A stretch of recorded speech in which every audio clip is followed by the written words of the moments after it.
Bien, chicos, en la clase de hoy vamos a estar recordando un poco los temitas que ustedes han estado trabajando en la casa de la materia de lenguaje. Quiero que presten mucha atención y las dudas que puedan surgir al final de las clases yo se las voy a estar aclarando. ¿Me escuchan bien todos? ¿Se escucha bien, tío? Así es. Tía, por favor, un poquito más cerquita al micrófono y estaríamos perfecto. Ya. Bien, vamos a comenzar. Bien, el primer tema que vamos a estar repasando y que ustedes ya lo vienen viendo desde primer grado son los sinónimos y los antónimos. Vamos a recordar primeramente qué son los sinónimos. Los sinónimos son todas las palabras diferentes que tienen un mismo significado. ¿Qué quiere decir diferente? Son todas las palabras que se escriben y se pronuncian de manera diferente, pero que significan prácticamente lo mismo. Vamos a ver algunos ejemplos. Yo puedo decir estudiante y alumno y tienen el mismo significado. O puedo decir abecedario y alfabeto, o baile y danza, o triste y apenado. Bien, chicos, habíamos dicho hace un ratito atrás que los sinónimos eran todas las palabras diferentes que tienen un mismo significado, es decir, todas las palabras que se escriben y se pronuncian de manera diferente, pero significan prácticamente lo mismo. Ahora vamos a ver algunos ejemplos para poder recordarlo un poquito mejor. Por ejemplo, yo tengo la palabra estudiante y alumno. Son palabras diferentes, pero significan lo mismo.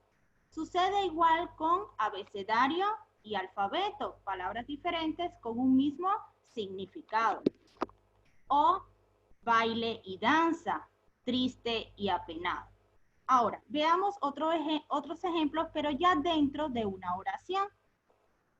Por ejemplo, yo digo, el examen estuvo sencillo, pero también puedo decir, el examen estuvo fácil. Nos damos cuenta que sencillo y fácil significan prácticamente lo mismo. En ninguna de las dos oraciones el significado cambió. Por tanto, podemos decir que esas dos palabritas, sencillo y fácil, son palabras sinónimas. Veamos otro ejemplo. La calle es amplia.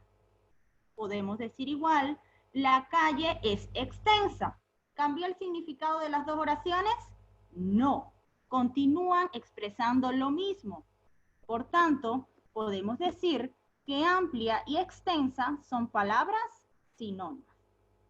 Veamos ahora otro ejemplo. Puedo decir, ese animal es raro o ese animal es extraño.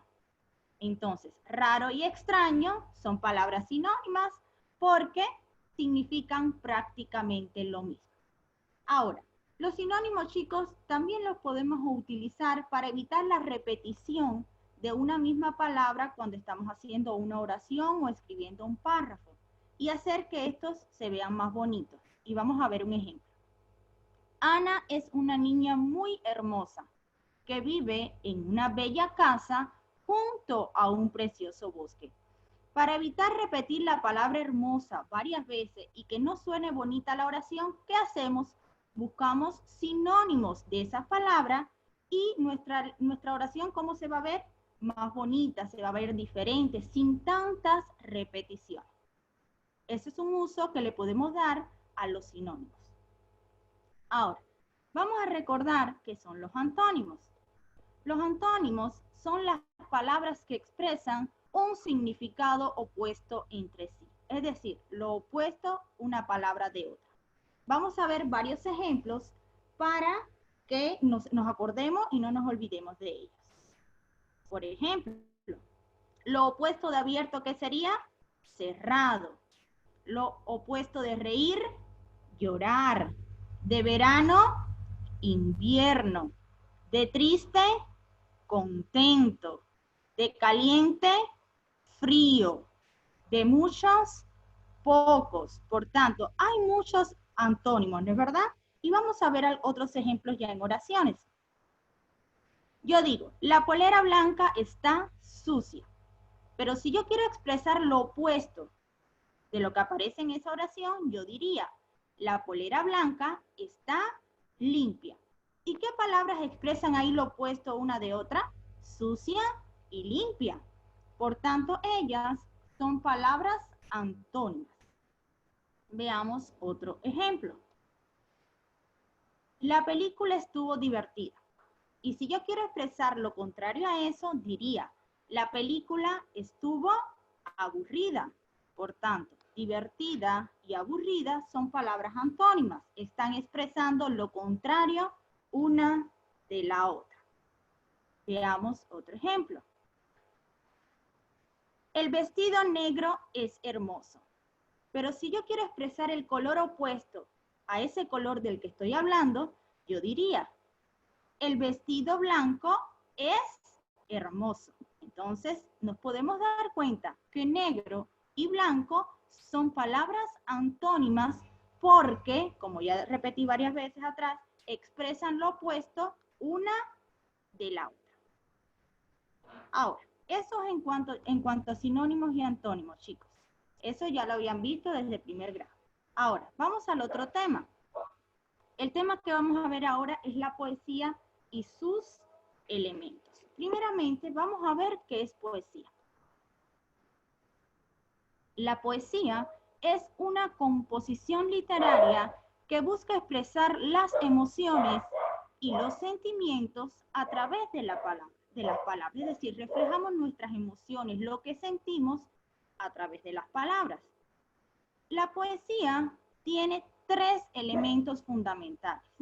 Ellos son los versos, las estrofas y las rimas.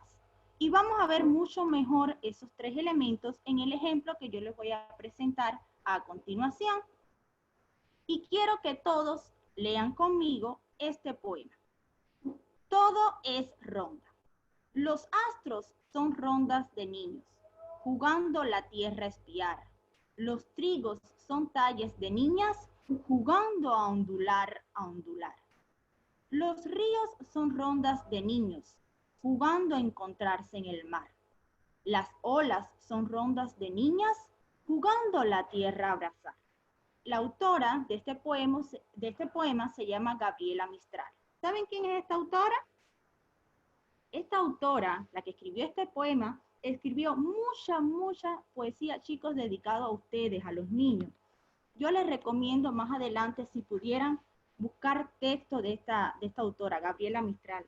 Tiene mucha poesía dedicada a ustedes con un lenguaje sencillo y estoy segura que les va a encantar y van a poder acercarse un poco más a este mundo de la poesía que es hermoso y que muchos de ustedes recién están conociendo. Ahora, vamos a ver los elementos de la poesía. El primer elemento del que vamos a hablar es la estrofa. Si se dan cuenta, ese poemita, ¿en cuántas partes está dividido? En 2. Tiene 2 párrafos. Está dividida en 2 partes. Y cada una de esas partes es a lo que le vamos a llamar estrofa. Por tanto, ¿cuántas estrofas hay en ese poema? 2. Las que le señalé y la otra que está abajo que no se las voy a señalar ahora. Bien, esas son las estrofas. Cada uno de los párrafos en los que se divide un poema. Vamos a ver ahora qué son los versos. Los versos son cada una de las líneas del poema. Vamos a tomar como ejemplo esa primera estrofa. ¿Cuántas líneas hay? Cuéntenlas. ¿Cuántas hay? 1, 2, 3 y 4 líneas. Por tanto, podemos decir que la primera estrofa tiene 4 versos. Lo mismo sucede con la segunda estrofa, que igualmente tiene 4 versos. Ahora, ¿qué son las rimas? Que es el tercer elemento. Las rimas, antes de salir de cuarentena, la habíamos estudiado en clase, ¿recuerdan? Habíamos visto muchas palabras que rimaban entre sí y decíamos que la rima es la igualdad de sonido que hay al final de una palabra. Pero ¿cómo se ve la rima en la poesía? La rima en la poesía se ve en la igualdad de sonidos que hay en la última palabra de cada verso. Por ejemplo, en la segunda estrofa, vayamos a la segunda estrofa, donde dice, jugando a encontrarse en el mar. Y en la última estrofa, en el último verso, jugando la tierra a abrazar, podemos ver que mar y abrazar riman entre sí. Por tanto, esos dos versos tienen rimas.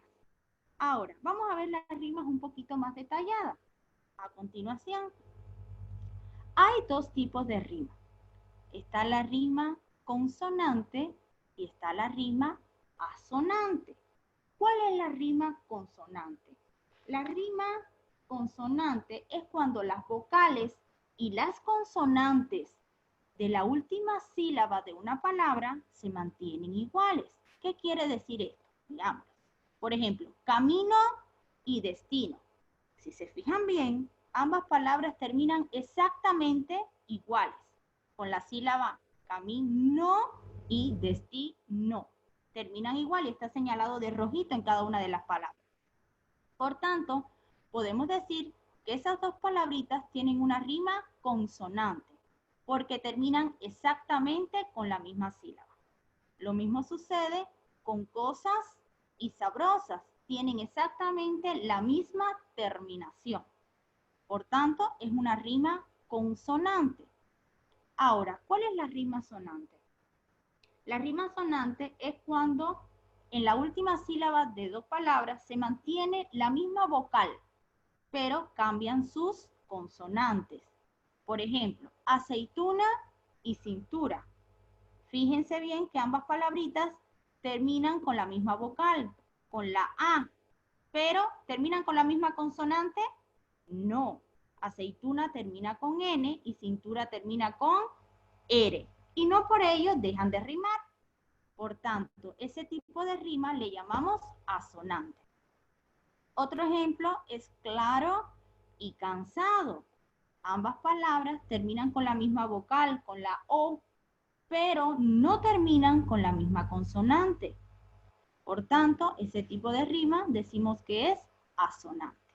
Ahora, vamos a ver la rima ya dentro de la poesía nuevamente y vamos a ver esta estrofa de un verso. En mi cara redondita tengo ojos y nariz y también una boquita para hablar y reír. ¿Cuántos versos tiene esa estrofa? Vamos a contarlos. 1, 2, 3 y 4 versos tiene esa estrofa. Ahora, si se dan cuenta, redondita y boquita riman entre sí. ¿Cierto o falso? Cierto. Y tienen exactamente la misma terminación. Terminan con la misma sílaba. Por tanto, podemos decir que el verso 1 y el verso 3 tienen una rima consonante, porque la última palabra de ambos versos termina exactamente igual, con una sílaba igual. Ahora, podemos darnos cuenta que el verso 2 y el verso 4 riman entre sí. ¿Por qué? Porque la última palabra del verso 2, nariz, rima con la última palabra del verso 4, reír. ¿Y qué tipo de rima tienen esas dos palabritas? Asonante. ¿Por qué? Porque ambas palabritas terminan con la misma vocal, con la I, pero no terminan con la misma consonante. Nariz termina con Z, reír termina con R. Por tanto, si no terminan con la misma sílaba, decimos que la rima es asonante. Esto quizás, chicos, es un poco más complicado para ustedes, pero estoy segura que poco a poco lo podrán ir entendiendo mucho mejor. Ahora, vamos a ver el otro tema que también han visto en casita y es la oración y sus elementos. Primeramente, vamos a ver qué es la oración. La oración es un grupo de palabras que expresan un pensamiento completo. ¿Qué quiere decir eso? Veámoslo ahora. Y lean esta expresión. Profesora, los niños Alá atienden. ¿Tiene sentido eso? ¿Me da me expresa un pensamiento completo? No. Por tanto, decimos que eso no es una oración. Ahora, leamos esta segunda expresión. Los niños atienden a la profesora. Esta expresión sí me da un sentido completo, me brinda una información. Por tanto, decimos que esa expresión sí es una oración. Es importante que no olviden que las oraciones siempre comienzan con mayúscula y terminan con un punto. Y siempre deben tener un verbo. En este caso, el verbo sería la palabra atiende, de atender. Ahora, veamos cuáles son los elementos de la oración. Los elementos son el sujeto y el predicado. El sujeto es la persona, animal o cosa de la que se está hablando. Y el predicado es lo que se dice del sujeto. Por tanto, chicos, en una oración lo primero que se debe identificar siempre es al sujeto, para luego poder saber cuál es el predicado. Ahora veamos algunos ejemplos. Dice la oración, la noticia fue difundida en la radio. Y para identificar al sujeto siempre vamos a preguntar ¿quién? ¿Quién fue difundida en la radio? La noticia.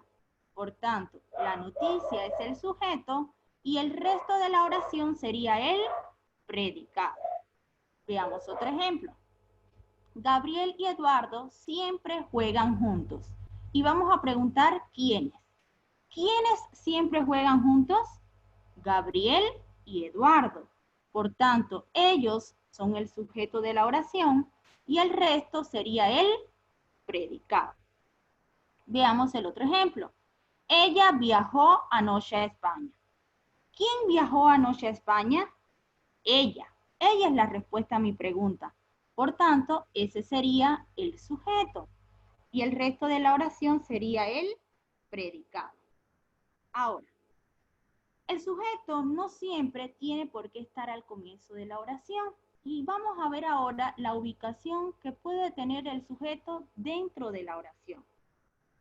Leamos esta oración. Susana estuvo trabajando por la tarde. ¿Quién estuvo trabajando por la tarde? Susana. Por tanto, ahí nos podemos dar cuenta que el sujeto está al comienzo de la oración. Pero leamos este ejemplo. Por la tarde estuvo trabajando Susana. Ya el sujeto no está al comienzo de la oración, está al final. Leamos este otro ejemplo. Por la tarde, Susana estuvo trabajando. En este caso, el sujeto ya no está al comienzo ni al final. ¿Está dónde? En el medio de la oración. Se pueden dar cuenta entonces que el sujeto puede estar ubicado en cualquier parte de la oración. Lo importante es saber identificarlo. Que no siempre se mentalicen que el sujeto sí o sí tiene que estar al comienzo. No, el sujeto puede estar en cualquier parte de la oración. Y una vez que lo identifiquemos, ya vamos a saber entonces cuál es el predicado que acompaña a ese sujeto. Estos, chicos, son los temas que ustedes han estado trabajando en la casa, en sus deberes directamente. ¿Dudas, consultas que tengan hasta acá, por favor? Pregúntenme ahora.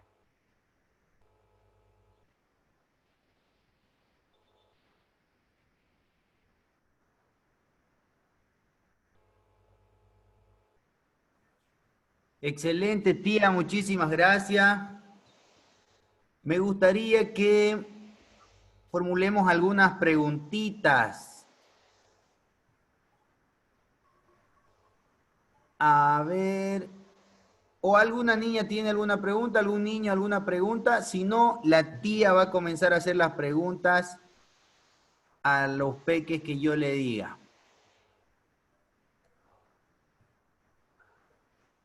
¿Ya puedo hacer las preguntas, tío? Janita tiene una, a ver, dinos, Ana. ¿Cómo se sabe dónde? Buen día, tío. ¿Cómo se sabe dónde está el las partes de la oración?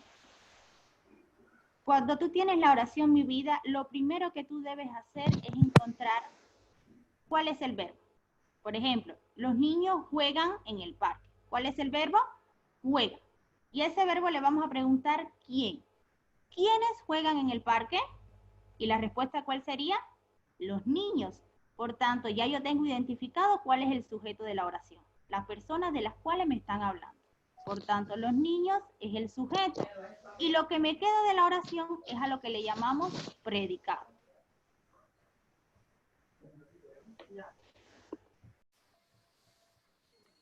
Ok, tío. Buen día, queridos niños y niñas. Qué alegría poder verlos.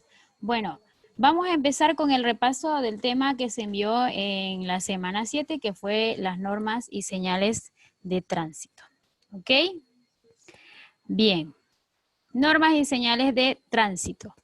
¿Qué son las normas de tránsito?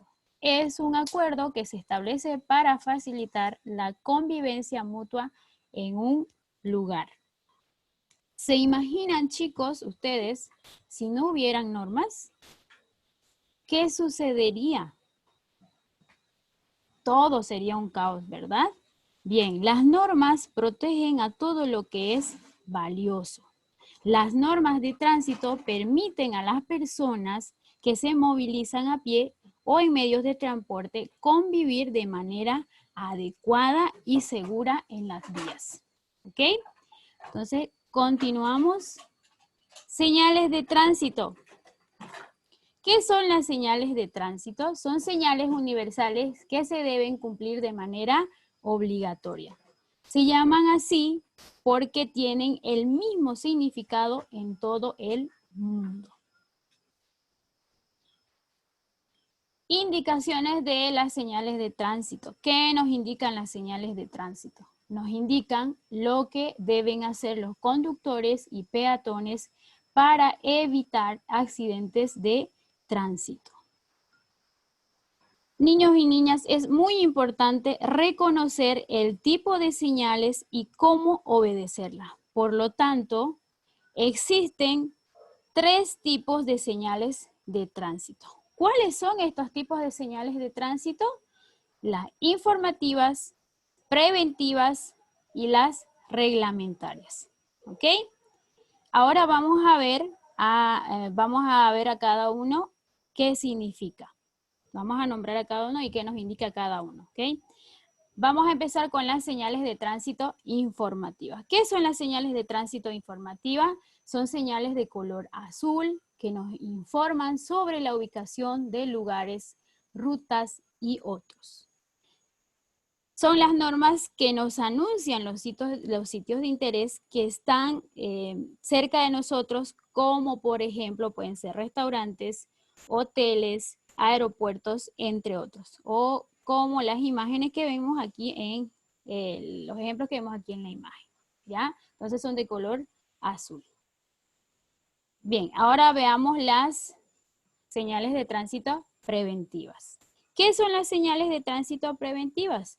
Son señales de color amarillo que nos avisan sobre posibles peligros en las avenidas o carreteras. Nos advierten la existencia de un posible riesgo o una zona donde transitar con mucho cuidado. Como por ejemplo puede ser entre ellas, y acá les voy pasando la imagen, donde se encuentra la limitación de una zona escolar, que lo vemos acá, salida de vehículos pesados o la aproximación de un túnel y algunas que pueden apreciar en la imagen. ¿Okay? Ahora, por último tenemos las señales de tránsito reglamentarias. ¿Qué son las señales de tránsito reglamentarias? Son señales de color rojo que nos indican los límites o prohibiciones en las vías, avenidas y carreteras. Nos indican las normas de estricto cumplimiento, como por ejemplo, y acá les voy pasando la imagen, pare, prohibido estacionar, por ejemplo acá tenemos no estacionar ni detenerse, no girar a la izquierda, no girar a la derecha, y así, y otros ejemplos más. Bien, hasta aquí sería el repaso sobre las normas y señales de tránsito. Queridos niños, que esto fue lo que se envió en la semana 7. Ahora vamos a continuar con el segundo repaso sobre las normas que debemos cumplir en la calle. Cuando nosotros circulamos por la ciudad, vemos el semáforo. Ahora vamos a recordar qué es el semáforo. Es un aparato electrónico que sirve para coordinar la circulación de vehículos y peatones. Así como ustedes ven allí en la imagen, tenemos el semáforo que tiene 3 colores. Bien. El semáforo nos dice cuándo debemos pasar o cuándo no. Tienen 3 colores, el rojo, amarillo y verde. ¿Qué nos dice la señal roja? La luz roja nos indica que los vehículos deben detenerse. La amarilla nos indica que los vehículos deben detenerse o continuar. La luz verde nos indica que los vehículos deben avanzar. ¿Ok? Aunque no siempre todos los conductores lo llegan a respetar, por tal motivo se generan accidentes muy trágicos. Pero no solo contamos con este tipo de semáforos, también existen los semáforos como el tienen al ladito, este de acá, que son solo para peatones. Tienen 2 colores, el rojo y el verde. Así como pueden ver en la imagen que tiene movimiento. ¿Ya? Ahora vamos a ver qué es el paso de cebra. Son líneas blancas y gruesas que están pintadas en la calle para el uso de los peatones. Tienen el color de un animalito que todos conocemos, que es el de una cebrita. Los peatones lo utilizamos para cruzar de una acera a otra. Chicos, antes de cruzar, siempre debemos mirar el semáforo. Pero no todos los pasos de cebra tienen semáforos. En este caso, queridos niños y niñas, no deben de cruzar solos. Siempre lo deben de hacer acompañados de un adulto. Y ahora, por último, vamos a recordar qué es el puente o pasarela. Es un medio de conexión de vías a un nivel elevado que permite al peatón cruzar de manera segura. Estos puentes o pasarelas, niños y niñas, sirven para que los peatones puedan cruzar de una calle a otra de forma segura, sin exponerlos a los riesgos del tráfico vehicular. Más que todo en avenidas o en zonas súper transitadas. Por ejemplo, vemos en nuestra ciudad, en la zona de la universidad, hay 2 puentes, en la Gabriel, también hay otra por la feria y así hay también en otras zonas. ¿Ya? Bien, y con esto terminaríamos lo que es el tema que se envió en la semana 8. Y para terminar con este repaso, niños y niñas, una recomendación.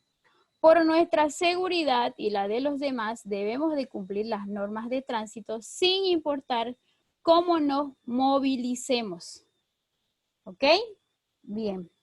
Y así terminamos nuestro repaso, tío, de sociales con los 2 temas que se envió en la semana 7 y 8.